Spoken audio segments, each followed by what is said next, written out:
जय हिंद दोस्तों। हम पूर्वावलोकन की सीरीज कर रहे थे भारतीय इतिहास में। आधुनिक भारत का इतिहास यानी मॉडर्न हिस्ट्री चल रही है, जो कि यूपी में जो पीसीएस होने वाला है और जो आरओ एआरओ होने वाला है, दोनों के लिए महत्वपूर्ण है। और महत्वपूर्ण तो सभी स्टेट के पीसीएस के लिए भी है। आप यूपीएससी वाले हैं तब भी आप देख सकते हैं, अगर आपको 2 साल बाद 3 साल बाद एग्जाम देना है तो, क्योंकि यहाँ से भी क्वेश्चन के फैक्ट और क्वेश्चन आईएएस वाले भी इसमें पड़े हुए होते हैं, तो वहां आपको कहीं ना कहीं फायदा देगा। ठीक है, जिसमें आज द्वितीय विश्व युद्ध और इसके आगे के क्वेश्चंस करने हैं। चलिए, पहला क्वेश्चन आपके स्क्रीन पर। द्वितीय विश्व युद्ध के संबंध में भारतीय राष्ट्रीय कांग्रेस की क्या नीति थी? तो क्या वह पूर्ण स्वतंत्रता का आश्वासन मिलने पर ब्रिटेन को सहयोग देना चाहते थे? क्या ब्रिटेन को सक्रिय सहयोग देना चाहते थे, या तटस्थ रहना चाहते थे, ना इधर रहेंगे ना उधर रहेंगे, या उपयुक्त में से कोई नहीं? तो हमें लगता है ए ज्यादा सही रहेगा। वह कह रहे थे अगर आप पूर्ण स्वतंत्रता का हमें आश्वासन दे दो तब हम आपका सहयोग करने के लिए मान जाएंगे। ये कब की बात है? 1939 में, जब द्वितीय विश्व युद्ध प्रारंभ हुआ। इससे पहले कांग्रेस ने अपनी जहां भी सरकारें थी वहां से इस्तीफा दे दिया था। कांग्रेस ने युद्ध में समर्थन के बदले भारत को स्वतंत्र राष्ट्र घोषित किए जाने का प्रस्ताव रखा। वायसराय थे उस समय लिलिथगो ने भारतीय विधानमंडलों की सहमति के बिना भारत को युद्ध में शामिल कर लिया और आपातकाल की घोषणा भी कर दी। जैसे ही उद्देश्यों की घोषणा की मांग की, या भी मांग की कि युद्ध के बाद भारत को स्वतंत्र कर दिया जाए, ये बात नहीं मांगी, लेकिन कांग्रेस कहती रही कि हमें स्वतंत्र करने की जो मांग है वह मान ली जाए, तो हम भारत को ब्रिटिशर्स के साथ द्वितीय विश्व युद्ध में समर्थन दे देंगे। नहीं माने, इसीलिए कांग्रेस ने सभी जगह से इस्तीफा दे दिया।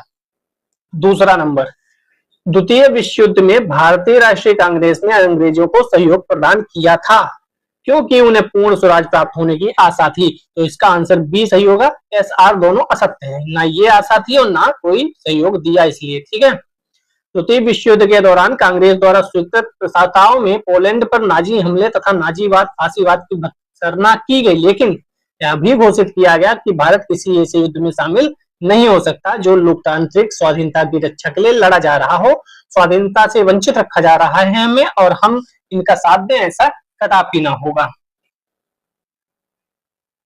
थर्ड नंबर क्वेश्चन, वर्ष 1939 में सभी प्रांतों में कांग्रेस मंत्रिमंडलों ने त्यागपत्र दे दिया। यस, कांग्रेस ने द्वितीय विश्व युद्ध के संदर्भ में वायसराय के जर्मनी के विरुद्ध युद्ध घोषित कर देने के निर्णय को स्वीकार नहीं किया। कौन सा सही होगा? ए आर दोनों सही है, व्याख्या भी करता है कि स्वीकार नहीं किया और वहां से क्या कर दिया? इस्तीफा दे दिया, त्यागपत्र दे दिया। डेट याद रखिएगा, लिलिथगो ने 17 अक्टूबर 1939 को भारत को जर्मनी के विरुद्ध युद्धग्रस्त घोषित कर दिया कि भारत भी युद्ध में है। इसलिए भारतीय विधानमंडलों की सहमति के बिना युद्ध घोषित करने के कारण सभी प्रांतों में कांग्रेस मंत्रिमंडलियों ने त्यागपत्र दे दिया। क्वेश्चन बहुत बढ़िया बनेगा कथन कारण का, फिर से याद रखिएगा। आईएएस 2008 में पूछा गया, कॉपी पेस्ट सीधे मारा जाएगा। फोर्थ, वर्ष 1939 में कांग्रेस मंत्रिमंडल ने 7 प्रांतों में त्यागपत्र दे दिया। इसका मतलब कितने प्रांतों में उसकी सरकार थी? 7। कल वाले में हमने पढ़ा था, ढंग से देखिएगा। 5 में पूर्ण बहुमत मिला था, 6 में सरकार बनाई थी, बाद में जोड़ काट के 7 में भी बना ली होगी। तो कांग्रेस अन्य 4 प्रांतों में मंत्रिमंडल नहीं बना पाई थी। क्या कांग्रेस में वाम पक्ष के उदय से मंत्रिमंडल का कार्य कर सकना असंभव हो गया था? क्या उनके प्रांतों में बहुत अधिक सांप्रदायिक अशांति थी? क्या, या एबीसी तीनों सही नहीं है? तो की है एबीसी तीनों सही नहीं है, क्योंकि त्यागपत्र क्यों दे दिया था? क्योंकि वर्ल्ड वार 2 होने की वजह से। द्वितीय महायुद्ध कब समाप्त हुआ? तभी समाप्त हुआ जब हिरोशिमा नागासाकी पर फाइनली अमेरिका ने गिरा दिया बम, उसके बाद समाप्त हुआ। 1 सितंबर 1939 को जर्मनी के पोलैंड पर आक्रमण के साथ प्रारंभ हुआ और 1945 में समाप्त हुआ। दोनों डेट याद रखिएगा, क्वेश्चन आ सकता है। 6, द्वितीय विश्व युद्ध के समय ब्रिटेन के प्रधानमंत्री कौन थे? ये भी क्वेश्चन बहुत बार पूछा जाता है। चर्चिल थे। चर्चित से याद रखो, द्वितीय विश्व युद्ध बहुत चर्चित है। विंस्टन चर्चिल 1939 से 45 के दौरान ब्रिटेन के प्रधानमंत्री रहे, मतलब जब तक युद्ध चला तब तक ये प्रधानमंत्री रहे। 51 से 55 फिर से दूसरी बार ये चुनाव जीत गए होंगे। चलिए, इतने क्वेश्चन थे। पाकिस्तान की मांग का देख लेते हैं। कुछ समझदारों ने ऐसा किया होगा। समझ रहे हो ना समझदारों का मतलब? आज क्या हालत है उनकी, समझदारी की पराकाष्ठा बता रही है कि कितना अच्छा रहा होगा पृथक पाकिस्तान बनाकर। वहां की जनता भी कह रही होगी कि वाह क्या पाकिस्तान बना कर दिया, इससे अच्छा तो हिंदुस्तान में रहते ढंग की जीवन जीते। चलिए, भारतीय मुसलमानों के पृथक राज्य के लिए पाकिस्तान शब्द का प्रयोग सबसे पहले निम्न में से किसने किया था? पाकिस्तान शब्द का प्रयोग किसने किया था? तो एक व्यक्ति थे चौधरी रहमत अली व उनके मित्र। इन्होंने सबसे पहले, यहाँ नहीं, कैम्ब्रिज विश्वविद्यालय के छात्र, कहाँ के? कैम्ब्रिज विश्वविद्यालय के छात्र रहमत अली ने अपने पत्र, जिसका शीर्षक था now or never are we to live और पेरिश फॉर एवर, इसमें उन्होंने पाकिस्तान शब्द का प्रयोग किया था। तो याद रखिएगा क्या नाम था? रहमत अली, रहमत अली, रहमत अली। क्योंकि कई लोग जिन्ना लगा देंगे जिन्होंने ढंग से पढ़ा नहीं होगा। निम्नलिखित में से किसके द्वारा प्रथम बार पाकिस्तान शब्द का प्रयोग किया गया था? रिपीटेड क्वेश्चन, चौधरी रहमत अली। थर्ड क्वेश्चन, मुसलमानों के लिए पृथक राष्ट्र का विचार दिया था, किसने दिया था? विचार तो दिया था मोहम्मद इकबाल ने। दोनों नाम याद रखिएगा। शब्द पहले बार पाकिस्तान किसने दिया था? शब्द दिया था रहमत अली ने। और विचार किसने दिया था? पृथक राष्ट्र का। यहाँ पाकिस्तान का कोई लेना देना नहीं है, यहाँ इन्होंने कहा था एक पृथक राष्ट्र होना चाहिए, तो वह सर मोहम्मद इकबाल ने किया था। कवि थे, राजनीतिक चिंतक थे। इकबाल को मुसलमानों के लिए पृथक राष्ट्र के विचार का प्रवर्तक माना जाता है। सर्व इस्लाम की भावना से प्रेरित होकर 1930 की अखिल भारतीय मुस्लिम लीग के इलाहाबाद अधिवेशन में कहा था। ये लाइन सबसे ज्यादा इंपॉर्टेंट होगी। यदि यह सिद्धांत स्वीकार कर लिया जाता है, भारतीय मुसलमान को अपने देश में अपनी संस्कृति और परंपराओं के पूर्ण और स्वतंत्र विकास का अधिकार है, तो मेरी इच्छा यह होगी कि पंजाब, उत्तर पश्चिमी सीमा प्रांत, सिंध और बलूचिस्तान को मिलाकर, किसको किसको ये इनकी इच्छा थी? इनको पंजाब, उत्तर पश्चिमी सीमा प्रांत, सिंध और बलूचिस्तान एक पृथक राज्य बनाया जाए, ब्रिटिश साम्राज्य के अंदर अथवा बाहर, मतलब चाहे अंदर रखो चाहे बाहर रखो, लेकिन बना लो अलग। उत्तर पश्चिमी भारतीय मुस्लिम राज्य का गठन मुझे कम से कम उत्तर पश्चिमी भारत में मुसलमानों का अंतिम लक्ष्य प्रतीत होता है। जो हाईलाइट किया वह इंपॉर्टेंट है, याद कर लीजिएगा। फोर्थ, निम्नलिखित में से किसने सर्वप्रथम भारत में एक प्रथम मुस्लिम राज्य का प्रस्ताव किया था? तो वही मोहम्मद इकबाल। कहाँ? 1930। कहाँ? इलाहाबाद अधिवेशन। कहाँ? मुस्लिम लीग के अधिवेशन में। ठीक है, तीनों चीजें। पाकिस्तान के अलग राज्य आंदोलन का नेतृत्व किसने किया था? तो ये क्या है? अलग राज्य आंदोलन का नेतृत्व। तीनों अलग अलग चीजें हैं। पाकिस्तान शब्द किसने दिया, विचार किसने दिया, और आंदोलन किसने नेतृत्व किया? तो मोहम्मद अली जिन्ना। 22 से 24 मार्च 1940 को मुस्लिम लीग का अधिवेशन लाहौर में हुआ। दोनों अधिवेशन याद रखिए, 1930 इलाहाबाद और 1940 लाहौर। अध्यक्षता मोहम्मद अली जिन्ना ने की। इस अधिवेशन में भारत से एक अलग मुस्लिम राष्ट्र पाकिस्तान की मांग की गई।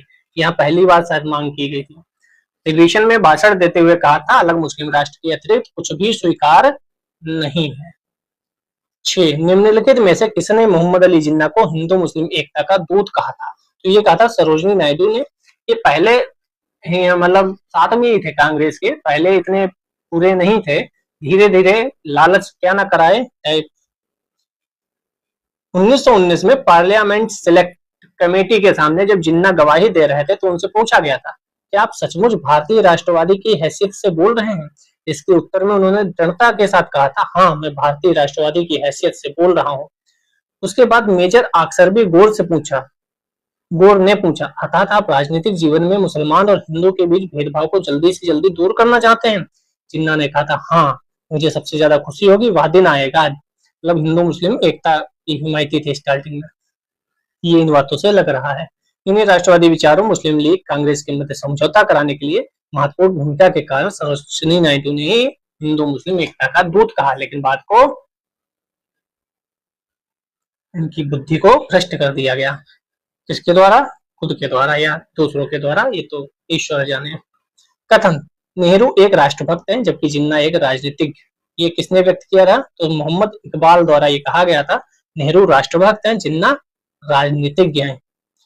देश के प्रथम प्रधानमंत्री पंडित जवाहरलाल नेहरू ने अपनी पुस्तक दी डिस्कवरी ऑफ इंडिया, ये किसकी है ये भी याद रखो, द डिस्कवरी ऑफ इंडिया किसने लिखी? जवाहरलाल नेहरू ने। इसमें कहा उन्होंने कि मोहम्मद इकबाल ने उनसे मुलाकात के दौरान कहा था, आप एक राष्ट्रभक्त हैं, जिन्ना एक राजनीतिक। राजनीतिज्ञ, इसीलिए तो दूसरा पाकिस्तान बना लिया। 8 नंबर क्वेश्चन, निम्नलिखित में से कौन सा कथन मोहम्मद अली जिन्ना के विषय में सही नहीं है? नहीं पे ध्यान रखिएगा, जहां भी नहीं है सर्किल करते रहिए। तो ये दो राष्ट्र सिद्धांत के समर्थक थे। उन्होंने 1940 के लाहौर अधिवेशन में अध्यक्षता की थी, यस की थी, पाकिस्तान की मांग वहीं की थी। असहयोग आंदोलन में उन्होंने भाग नहीं लिया था। क्या नहीं लिया था? यस, नहीं लिया था। वे सदैव डायरी रखते थे। ये तो मतलब अजीबोगरीब क्वेश्चन है क्या? वे सदैव डायरी रखते थे, ऐसा कुछ नहीं है। बाकी सब सही है। देखो 3 सही है ना, असहयोग आंदोलन में भाग नहीं लिया पता है, वो दोनों भी पता है, तो यही बकवास स्टेटमेंट है, यही गलत होगा। कई बार ऐसे उलुल जुलुल आ जाए अगर स्टेटमेंट, तो आप अन्य 3 देखिए, क्या 3 वो कौन सही कौन गलत, चौथा अपने आप पता चल जाएगा। ठीक है। 9 नंबर, एक्सप्लेनेशन जहां मैंने करा दिया है वहां रिपीट नहीं कर रहे हैं। ठीक है। मुस्लिमों के लिए एक पृथक देश की प्रथम बार एक निश्चित अभिव्यक्ति कहाँ हुई? तो ये मैंने पहले ही बता दिया था। क्या 1930 के मुस्लिम लीग के इलाहाबाद अधिवेशन में इकबाल के अध्यक्षीय भाषण में। यहाँ पर क्या लिखा है? पृथक देश की, यहाँ पाकिस्तान शब्द का उपयोग नहीं किया गया है। तो पृथक देश की प्रथम बार अभिव्यक्ति कहाँ हुई थी? 1930 के मुस्लिम लीग के इलाहाबाद अधिवेशन में इकबाल के अध्यक्षीय भाषण में। ठीक है। मुस्लिमों के लिए पृथक देश की प्रथम बार निश्चित अभिव्यक्ति वर्ष 1930 में आरसी मजूमदार की जो पुस्तक है वहां से ये बताया गया है। और कैम्ब्रिज विश्वविद्यालय के एक छात्र चौधरी रहमत अली ने वर्ष 1933 में पाकिस्तान शब्द का पहली बार प्रयोग किया था, वो सब ठीक है। और ये वाला जो मैंने बताया था ये भी याद रखिए, 1940 के मध्य लाहौर में संप्रभु राज्य के औपचारिक पाकिस्तान की मांग की गई। पाकिस्तान की मांग 1940, पृथक देश की मांग वो 1930, और रहमत अली ने पहली बार पाकिस्तान कहा 1933। ठीक है, 1933। चलिए आगे बढ़ते हैं। 10 नंबर क्वेश्चन, नाउ और नेवर पैम्पलेट किसने लिखा? नाउ और नेवर, अभी या कभी नहीं। तो रहमत अली ने यही कहा था, अभी ऊपर पढ़ के भी आए थे। चलिए 11 नंबर क्वेश्चन, मुस्लिम लीग द्वारा पाकिस्तान की स्थापना की मांग करने वाला प्रस्ताव कब पारित हुआ? तो ये भी ऊपर हम बताकर आए थे 1940। जिन्ना अध्यक्ष थे, लाहौर में ये अधिवेशन हो रहा था। 23 मार्च 1940 डेट भी याद रखेंगे तो बेहतर रहेगा, वरना कोई बात नहीं। 12 नंबर, मुस्लिम लीग द्वारा पाकिस्तान का प्रस्ताव कब पारित किया गया? मार्च 1940। देखो पूछ भी लिया, यूपीपीसीएस नहीं पूछा है। इसमें यह भी था, पाकिस्तान प्रस्ताव पारित किया गया जिसका आधार यह था कि ऐसा कोई संविधान मुसलमानों को स्वीकार नहीं होगा जिसमें भारत के पूर्व और पश्चिम के मुस्लिम बहुल क्षेत्रों को एक स्वतंत्र और सार्वभौम राज्य के रूप में स्वीकार न किया जाए। ठीक है। 13 नंबर क्वेश्चन, 1940 में अधिवेशन पाकिस्तान के सृजन का प्रस्ताव किसने रखा था? प्रस्ताव खलीक उज्जमा ने रखा था, अध्यक्ष मोहम्मद अली जिन्ना थे। ठीक है, तो अध्यक्ष कौन थे? मोहम्मद अली जिन्ना। प्रस्ताव किसने रखा था? खलीक उज्जमा। लाहौर में अधिवेशन हुआ था, सब कुछ याद रखिएगा। 23 मार्च 1940 पाकिस्तान प्रस्ताव, लाहौर अधिवेशन। इस प्रस्ताव को फजलुल हक ने प्रस्तुत किया, खलीक उज्जमा ने इसका अनुमोदन किया। इसमें फजलुल हक है? नहीं है। फजलुल हक नहीं है तो हम किसको लगाएंगे? खलीक उज्जमा को लगाएंगे। अगर फजलुल हक होता आंसर में तो हम उनको ही पहले लगाते, क्योंकि प्रस्ताव उन्होंने प्रस्तुत किया था और खलीक उज्जमा ने उसे अनुमोदन किया था। रूपरेखा किसने तैयार की? सर सिकंदर हयात खां। फजलुल हक, खलीक उज्जमा की विशेष भूमिका थी, तो सर सिकंदर को याद रखो रूपरेखा में भी। पाकिस्तान प्रस्ताव की रूपरेखा किसने तैयार की? देखो आ ही गया, तो सिकंदर हयात खां ने। झारखंड ने 2016 में पूछ लिया, तो क्वेश्चन कहीं ना कहीं से वही बन जाएंगे जो एक्सप्लेनेशन में है। मुस्लिम लीग का वार्षिक अधिवेशन जिसमें जिन्ना के 2 राष्ट्र सिद्धांत को मान्यता मिली, लाहौर। ठीक है, ये सब पढ़ के आए हैं, कोई दिक्कत नहीं। हयात खां ने रूपरेखा तैयार की थी। मुस्लिम लीग ने भारत के विभाजन की मांग का प्रस्ताव अपने किस अधिवेशन में रखा? तो लाहौर अधिवेशन में रखा, कोई बड़ी बात नहीं है, याद है हमें। 17 वह कौन तिथि है जब मुस्लिम लीग ने पाकिस्तान दिवस मनाया? तो पाकिस्तान दिवस कब मनाया था? 23 मार्च 1943। वह कौन तिथि है जब मुस्लिम लीग ने पाकिस्तान दिवस मनाया था? 23 मार्च 1943। क्यों? क्योंकि 22 मार्च से 24 मार्च 1940 तक अधिवेशन लाहौर में हुआ, अध्यक्षता इन्होंने की। अधिवेशन में मुस्लिम राष्ट्र पाकिस्तान की मांग का प्रस्ताव हुआ, इसीलिए इसकी स्मृति में 1943 में मनाया गया। 1943 याद रखिएगा, 1940 मत लगा देना, ठीक है। 18 नंबर क्वेश्चन, मुस्लिम लीग के लाहौर अधिवेशन की अध्यक्षता किसने की थी? अध्यक्षता की थी मोहम्मद अली जिन्ना ने। खलीकुज्जमा ने क्या किया था? पाकिस्तान प्रस्ताव का अनुमोदन किया था, ठीक है। चलिए अब व्यक्तिगत सत्याग्रह पे कुछ क्वेश्चंस वो देख लेते हैं। नंबर 1, महात्मा गांधी द्वारा व्यक्तिगत सत्याग्रह आंदोलन के लिए प्रथम सत्याग्रही कौन चुना गया था? तो ये थे विनोबा भावे जी। ये भूदान आंदोलन, ग्रामदान आंदोलन से भी जुड़े हुए थे, ठीक है। अगस्त प्रस्ताव को पूरी तरह स्वीकार करते हुए कांग्रेस ने व्यक्तिगत सत्याग्रह चलाया। कांग्रेस ने क्या, गांधी जी ने चलाया था, क्योंकि क्या हो रहा था, वर्ल्ड वार द्वितीय हो रहा था। तो गांधी जी कह रहे थे कि नहीं, दूसरे जब परेशानी में हो तो उनसे नहीं लड़ना चाहिए, तो अपना व्यक्तिगत सत्याग्रह चलाओ, ठीक है। दूसरे सत्याग्रही जवाहरलाल नेहरू थे, ठीक है। तीसरे भी याद कर लो, ब्रह्मदत्त। देखो पहले पहला याद किया जाता था, विनोबा भावे जी को लोगों ने याद किया। अब पहला इतनी बार पूछा जा चुका है तो लोग दूसरा भी याद करते हैं, जवाहरलाल नेहरू। अब जवाहरलाल नेहरू जी भी इतना ज्यादा पूछे जा चुके हैं और इतने ज्यादा लोगों के जवान पे हैं, तो वह कौन सा पूछेंगे? तीसरे सत्याग्रही का नाम पूछा जाएगा, ब्रह्मदत्त। तीसरे सत्याग्रही का नाम याद रखिएगा, पहले दूसरे तो याद ही रहते हैं, ठीक है। शुरुआत कब हुई थी, क्योंकि क्रोनोलॉजी में पूछा जाएगा। तो 17 अक्टूबर 1940। सर 17 अक्टूबर भी याद रखना है डेट? हाँ याद रखना है, क्योंकि ये सब पाकिस्तान की मांग लाहौर अधिवेशन में मार्च में हुई, और फिर लिलित वो प्रस्ताव, अगस्त प्रस्ताव जिसे कहते हैं, वह भी इसी समय पारित हुआ था। तो ये सब मिला के वो क्रोनोलॉजी में पूछ लेगा और आप वहां गरबा करने लगोगे। दूसरा क्वेश्चन, महात्मा गांधी द्वारा वर्ष 1940 में प्रारंभ किए गए व्यक्तिगत सत्याग्रह तीसरे, देखो पूछ भी दिया, देखो ब्रह्मदत्त जी 2021 में ही पूछा गया है। तो वही क्वेश्चन, क्योंकि हम भी टीचर के बेस में आ गए हैं ना, तो हमें पता है कि हम अगर क्वेश्चन बनाएंगे तो क्या बनाएंगे। तभी जो टीचर बताते हैं ना कि ये आ सकता है, इसका मतलब अगर वो पेपर बनाएंगे तो ये वाला क्वेश्चन बात देंगे, इसीलिए वह कह देते हैं कि ये वाला क्वेश्चन आ सकता है। भाई लाइक कमेंट शेयर का भी ऑप्शन होता है, आप लोग तो देख लिया करो, ठीक। व्यक्तिगत सत्याग्रह आंदोलन के प्रधान सत्याग्रही कौन थे? तो प्रधान सत्याग्रही कौन था? प्रधान सत्याग्रही विनोबा भावे जी थे क्या? जी हाँ, विनोबा भावे जी ही होना चाहिए। यस, ठीक, इसलिए लेता हूँ कि कंफर्म हो जाए, डाउट ना रहे। मुझे खुद पर शंका बहुत रहती है, हालांकि मैं सही बताता हूँ, लेकिन फिर भी तो चेक कर लेता हूँ। व्यक्तिगत सत्याग्रह किसने प्रारंभ किया था? तो किसने प्रारंभ किया था? विनोबा भावे जी ने प्रारंभ किया था। विनोबा भावे के प्रथम सत्याग्रह का बाद दूसरे कौन थे? तो जवाहरलाल नेहरू जी थे। 1940 में विनोबा भावे ने व्यक्तिगत सत्याग्रह कहां से प्रारंभ किया? ये इंपॉर्टेंट है, ठीक है। कहां से प्रारंभ किया था? केरल, गुजरात, महाराष्ट्र या एक से अधिक? तो एक से अधिक से कैसे कर सकते हैं प्रारंभ? उन्होंने पवनार महाराष्ट्र से याद किया, शुरुआत किया था। पवनार नाम याद रखिएगा, पवनार भी, ठीक है। तो जो अगस्त प्रस्ताव आया था, देखो उसके बाद था जो मैंने बोला, पाकिस्तान की मांग सबसे पहले हुई, फिर अगस्त प्रस्ताव आया, क्योंकि पाकिस्तान की मांग जो हुई थी लाहौर अधिवेशन मार्च में हुआ था, 23 मार्च, 24 मार्च, 22 मार्च। तो अगस्त प्रस्ताव तो अगस्त में आया था, इसीलिए अगस्त प्रस्ताव है। फिर इन्होंने शुरुआत कब की थी? अक्टूबर में शुरुआत की थी, ठीक है। तो तीनों चीजें याद रखिएगा। पवनार आश्रम महाराष्ट्र से इन्होंने शुरुआत की। कोशिश करता हूँ अच्छे से चीजें बताया जा सके, जिससे कोई भी क्वेश्चन घुमा फिरा के पूछा जाए आप उसको सही से टैकल कर लें। सर्वोदय शब्द का प्रयोग सर्वप्रथम किसने किया था? तो ये किया था महात्मा गांधी जी ने। सर्वोदय का जो इनका विचार है बहुत महत्वपूर्ण है, यूपीएससी में चौथा पेपर एथिक्स का लगा है, उसमें ये पूछा जाता है। सर्वोदय शब्द का प्रयोग सर्वप्रथम महात्मा गांधी ने किया। विनोबा भावे द्वारा गांधी जी के आदर्शों के प्रचार के लिए सर्वोदय समाज, सर्वोदय मतलब सर्व प्लस उदय से बना हुआ है। सर्व प्लस उदय मतलब सबका उदय हो, हर आदमी का, हर व्यक्ति को अच्छे से जीने की और सब चीजें, वही सर्वोदय, सबका उदय हो।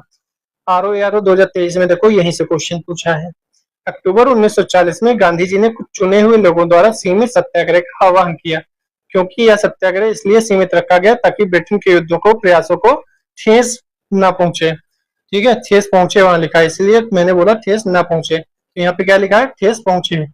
जबकि ये क्यों शुरू किया गया था? क्योंकि ब्रिटेन को कोई दिक्कत ना हो। डी ऑप्शन सही है, ए सत्य, क्योंकि आर में क्या लिखा था? ठेस ना पहुंचे। इसीलिए कुछ लोग महात्मा गांधी जी पर प्रश्न चिन्ह उठाने लगते हैं कि महात्मा गांधी जी ने जब भी ब्रिटेन कमजोर हुआ तब भारत में आवाहन नहीं होने दिया, भारत में आंदोलन नहीं होने दिया, ये कई लोग हैं जो प्रश्न चिन्ह उठाते हैं ये सब चीजें बोलकर, क्योंकि ये सब चीजें देखो लिखा है कि गांधी जी ने इसीलिए सीमित सत्याग्रह कराया क्योंकि ब्रिटेन को परेशानी ना हो।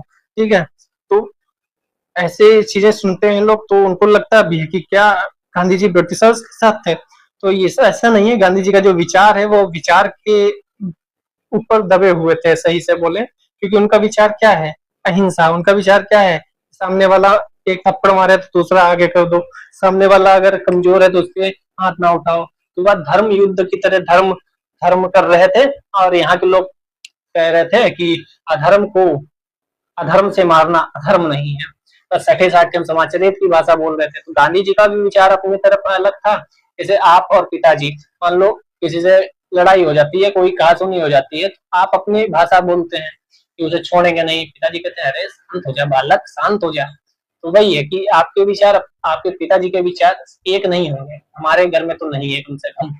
तो ऐसे ही यहाँ भी था, गांधी जी के विचार अलग थे और लोगों के विचार अलग थे। जैसे एसएससी का प्रोटेस्ट हुआ तो टीचर सब बढ़िया करना चाहते थे लेकिन विचार नहीं मिल रहे थे, तो यही है। ठीक है, अगस्त प्रस्ताव को पूर्णतः अस्वीकार करने के बाद 17 अक्टूबर, डेट याद रखना, आपकी तब बनेंगे क्वेश्चन तो डेट पूछी जाएंगी और पूछी जाती है यूपी में। गांधी जी ने कुछ चुनिंदा व्यक्तियों को सीमित सत्याग्रह या व्यक्तिगत सत्याग्रह की बात की, ठीक है, ताकि द्वितीय विश्व युद्ध के दौरान भारत में बड़े पैमाने पर उथल पुथल के कारण ब्रिटेन को शर्मिंदा ना होना पड़े। ठीक है, ऐसी बातें सुनते हो तो आपके दिमाग में भी घंटी बजती होगी। ठीक है, अंग्रेजी भाषा में इम्प्रेस का अर्थ है आलिंगन अपनाना, होने का अर्थ सही माना जाएगा। ऐसी स्थिति में प्रश्न का उत्तर सी है। मतलब अगर इंग्लिश वाला देखा जाए इसका तो सी कुछ लोगों ने आंसर दिया है, तो इंग्लिश वाला तो यहाँ है नहीं, तो हम हिंदी वाला ही देखेंगे, तो हम डी ही आंसर लगाएंगे। ठीक, क्रिप्स मिशन भी देख लेते हैं, छोटे छोटे हैं, कर लेते हैं। अभी 20-22 मिनट हुए हैं, 5-10 मिनट और। भारत में क्रिप्स मिशन कब आया था? तो ये 1942 में आया था, क्रिप्स मिशन 1942। द्वितीय विश्व युद्ध के दौरान जापान की बढ़ती हुई शक्ति को देखते हुए अंतरराष्ट्रीय समुदाय, विशेषकर संयुक्त राज्य अमेरिका, चीन, ऑस्ट्रेलिया ने ब्रिटेन पर भारत को स्वतंत्र करने के लिए दबाव बढ़ाया। तो ये क्वेश्चन यूपीएससी में शायद आया है या पीसीएस में कई बार आया है कि भारत की आजादी सिर्फ भारत में जो स्वतंत्रता आंदोलन हो रहे थे उनकी वजह से नहीं मिली। भारत में आजादी इसलिए भी मिली क्योंकि अब ब्रिटेन बहुत बड़ी शक्ति नहीं रह गया था, अमेरिका और रूस ये सब बड़ी शक्तियां उदय हो चुकी थी। ब्रिटेन तो दबाव डाला जा रहा था कि आप अपनी जो भी कॉलोनीज है उनको स्वतंत्र करें, इसलिए भी हुआ। ऐसा क्वेश्चन शायद इसी साल आया है या पिछले साल, कहीं तो मैंने पढ़ा है यूपीएससी में। ठीक है, आपने भी पढ़ा ही होगा। फलस्वरूप स्टेफोर्ड क्रिप्स के नेतृत्व में भारत आए तो मार्च 1942 में भारत आया। मार्च याद रखिएगा, ये पूरा नाम याद रखना, कई बार ये पहला नाम अलग करिए क्योंकि सब जानते हैं क्रिप्स मिशन। आयोग कहता अच्छा आओ बेटा हम बताते हैं क्रिप्स मिशन, तो आगे का नाम बदल देता है, ध्यान रखिएगा। ठीक है, तैयारी से जाओ पूरी, जो भी गलतियां हो सकती है ना मैं सब बता देता हूँ यहाँ, कहाँ कहाँ फंसाया जा सकता है। ब्रिटानिया सरकार के प्रस्तावों की प्रारूप घोषणा जो सर क्रिप्स लाए थे उसमें क्या क्या सम्मिलित था? तो भारत को एक डोमिनियन स्थिति दी जानी चाहिए। तो भारत के नेताओं ने कहा अरे भाई पागल हो चुके हो क्या, ये तो हम बहुत कब का छोड़ा है, ये तो नेहरू रिपोर्ट बनी थी 1928 में, तब हमने डोमिनियन लिख दिया था, हमारे 2 लड़के नाराज हो गए थे, कह रहे थे डोमिनियन कैसे लिख दिया, पूर्ण स्वराज लिखो। 1930 में पूर्ण स्वराज कर रहे हैं और आप अब डोमिनियन स्थिति कह रहे हो, डोमिनियन तो हम बहुत पहले छोड़ आए हैं। सब प्रांतों राज्यों को मिलाकर एक भारतीय संघ होना चाहिए, कोई भी प्रांत भारतीय राज्य भारतीय संघ के बाहर रहने का निर्णय ले सकता है। भारत का संविधान भारत की जनता द्वारा निर्मित किया जाए, तो इसमें सभी चारों सही थे। डोमिनियन स्टेटस इन्होंने दिया था, भारतीय संघ होना चाहिए, कोई भी बाहर रहने का निर्णय ये इसलिए कि मुस्लिम लीग थोड़ा सा शांत रहे, वरना अगर कह देते एक ही देश बनेगा तो मुस्लिम लीग कहते अरे मैं कहाँ गया, वैसे भी नाराज हो गए थे कि आपने ये नहीं कहा 2 राष्ट्र बनेंगे, ये नहीं कहा पाकिस्तान बनेगा, तो इसलिए भी नाराज हो गए थे। और भारत की जनता, हम भारत के लोग संविधान बनाएंगे। तो ये कई बार यूपीएससी में भी 2-3 बार क्वेश्चन पूछा गया है, इंपॉर्टेंट क्वेश्चन है। ठीक है, पाकिस्तान की बात कहीं नहीं मानी थी, ये स्टेटमेंट गलत करके दिया गया है यूपीएससी में, अभी आगे आ ही जाएगा। तो यहाँ कहीं भी द्विराष्ट्र सिद्धांत को नहीं माना गया था, यहाँ कहीं पाकिस्तान की मांग को नहीं माना गया था। ठीक है, ये ज्यादा उत्तर क्वेश्चन फंसाया जाता है। ये देखो 1942 क्रिप्स मिशन का एक महत्वपूर्ण पहलू था, एक ही बताना है, भारत को किसी भी कोटि की स्वायत्तता देने की शर्त थी, सभी भारतीय राज्यों को भारत संघ में शामिल होना। तो उन्होंने क्या कहा था, सभी भारतीय राज्यों को भारत संघ में शामिल होना है।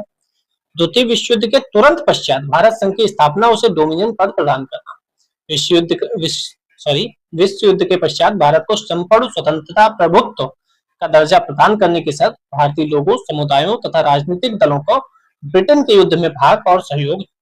संपूर्ण भारत संघ के लिए एक संविधान की संरचना, किसी भी प्रांत के लिए पृथक संविधान का ना होना।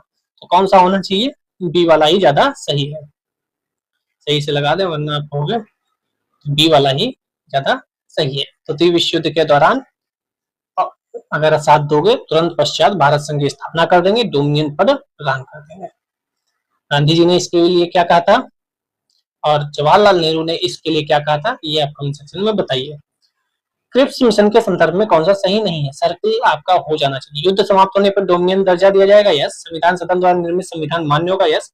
नई कार्य परिषद की नियुक्ति जिसमें हिंदुओं मुसलमानों का समान प्रतिनिधित्व होगा, समान की बात यहाँ हुई थी क्या, कोई भी सुबह भारतीय संघ से बाहर रह सकता है, कौन सा होगा, सी वाला होगा। क्यों, क्योंकि समानता की बात तो बहुत पहले हो गई थी, तो वो सब लड़ाइयां हो चुकी थी पहले, लेखकों के समय, यह बात कोई थी बेबल के समय, अभी आ ही जाएगा आगे। सर स्टैफोर्ड क्रिप्स की योजना में यह परिकल्पना थी कि द्वितीय विश्व युद्ध के बाद भारत को पूर्ण स्वतंत्र प्रदान किया जाएगा, नहीं। पहले भारत के दो भागों में विभाजित कर देना चाहिए, मैंने पहले ही बोला, दो भागों में विभाजित कर देना, या पाकिस्तान की मांग कोई स्वीकार नहीं की थी। क्या याद रखना चाहिए कि डोमिनियन स्टेटस की बात की थी, गणतंत्र बना देना ये बात नहीं कही थी, ठीक है। 2016 आईएएस, देखो ये भी 2016 आईएएस, आईएएस 2003 और एक दो और पूछे गए हैं, अभी आगे आएगा तब देखेंगे। आईएएस ने भी कई क्वेश्चन यहाँ से निकाले हैं, ठीक है, तो इम्पोर्टेंट है क्रिप्स मिशन। किसकी दृष्टि में क्रिप्स प्रस्ताव एक टूटते हुए बैंक के नाम उत्तर दिनांकित चेक है, यही मैंने पूछा कि महात्मा गांधी जी ने क्या कहा और जवाहरलाल नेहरू जी ने क्या कहा था। महात्मा गांधी जी ने कहा था उत्तर दिनांकित चेक, पोस्ट डेटेड चेक, ये भी इंग्लिश में याद रखा, इंग्लिश में भी दे सकते हैं। अपॉन क्रैशिंग बैंक, जो बैंक ही टूटने वाला है, बर्बाद होने वाला है, वो हमें चेक दे रहा है। तो रंगून पर जापानी सेनाओं का अधिकार हो जाने पर संयुक्त राज्य अमेरिका के दबाव में ब्रिटिश सरकार ने ब्रिटिश मंत्रिमंडल के एक सदस्य क्रिप्स को भेजा था, ठीक है, ये भी ध्यान रखना। और 3 सप्ताह रहे यहाँ, हुआ 3 सप्ताह भी याद रखना, क्या बता पूछते हैं। महात्मा गांधी ने कहा ये जो बैंक बर्बाद हो रहा है वो हमें चेक दे रहा है, ये तो हम बहुत पहले चेक मांग लिए थे, तब दे देते तब ठीक था। क्रिप्स प्रस्ताव पर प्रावधान सम्मिलित है पूर्ण स्वतंत्रता के लिए, नहीं। संविधान निर्मात्री निकाय की रचना के लिए, हाँ ये तो कहा था संविधान निकाय बनाएगा, देखो ये भी आईएएस 2009, तो यहाँ से क्वेश्चन कई पूछे गए हैं, ठीक है, और इसमें कुछ है नहीं, आगे बढ़ते हैं। देखो आईएएस 2009 फिर से फ्री, कितने क्वेश्चन पूछे गए हैं। निम्नलिखित प्रधानमंत्रियों में से किसने भारत में क्रिप्स मिशन भेजा, तो उस समय प्रधानमंत्री कौन था वहां का, तो विंस्टन चर्चिल थे, यही द्वितीय विश्व युद्ध के समय था, यही क्रिप्स मिशन के समय था, ये 1939 से 1945 तक रहे, फिर 51 से 52 भी थे, तो उसी समय क्रिप्स मिशन आया, उसी समय सब चीजें आई, ठीक है। तो याद रखिएगा विंस्टन चर्चिल, ये इंपोर्टेंट शख्स है, ठीक है। और क्रिप्स जो था मंत्री था वहां सरकार में, हल्का आदमी नहीं था। आईएएस 2010, देखो लगातार पूछ रहे हैं आईएएस वाले उस समय, ये इंपोर्टेंट है। अब इतने पूछ लिए तो अब थोड़ा टफ क्वेश्चन बनाने लगे हैं। क्रिप्स मिशन के साथ कांग्रेस के आधिकारिक वार्ताकार कौन थे, महात्मा गांधी थे, सरदार पटेल थे, जेबी कृपलानी थे, राजगोपालाचारी थे, कौन थे, पंडित जवाहरलाल नेहरू और मौलाना आजाद, ये लोग क्रिप्स मिशन के साथ कांग्रेस के आधिकारिक वार्ताकार थे। 3 नंबर, इसने गांधी जी के आंदोलन को राजनीतिक फिरौती कहा, कि आंदोलन करके फिरौती मांग रहे हो, तो लिलिथको ने कहा, ये 1940 के समय वायसराय था, ठीक है। लिलिथको ने गांधी जी के आंदोलनों को राजनीतिक फिरौती कहा। वायसराय गवर्नर जनरल लिलिथको का कार्यकाल भारत में सबसे लंबा रहा, ये लाइन भी याद रखना, भारत में सबसे लंबा रहा। इनका कार्यकाल भारतवर्ष में 1936 से 1943 तक रहा, इसीलिए 1940 में अगस्त प्रस्ताव भी इसके ही समय आया था, लिलिथको प्रस्ताव भी कहते हैं। भारत छोड़ो आंदोलन इन्हीं के कार्यकाल में महात्मा गांधी द्वारा चलाया गया, इसीलिए उन्होंने कहा राजनीतिक फिरौती, ये हमारे तरफ युद्ध हो रहा है और आप ये सब कर रहे हो यहाँ, इसका मतलब आप फिरौती मांग रहे हो कि अगर ऐसा करोगे तभी हम ऐसा करेंगे, अगर देश आजाद करने की बात करोगे तभी हम समर्थन देंगे, तो इसलिए राजनीतिक विरोधी कहा होगा। ठीक है, लाइक कमेंट शेयर कर देना। कल हम पढ़ेंगे भारत छोड़ो आंदोलन, बड़ा ही चैप्टर है, इसमें अगर हम आज करेंगे तो आधा 1 घंटा और लग जाएगा, इससे बढ़िया कल ही का। जय हिंद, जय भारत।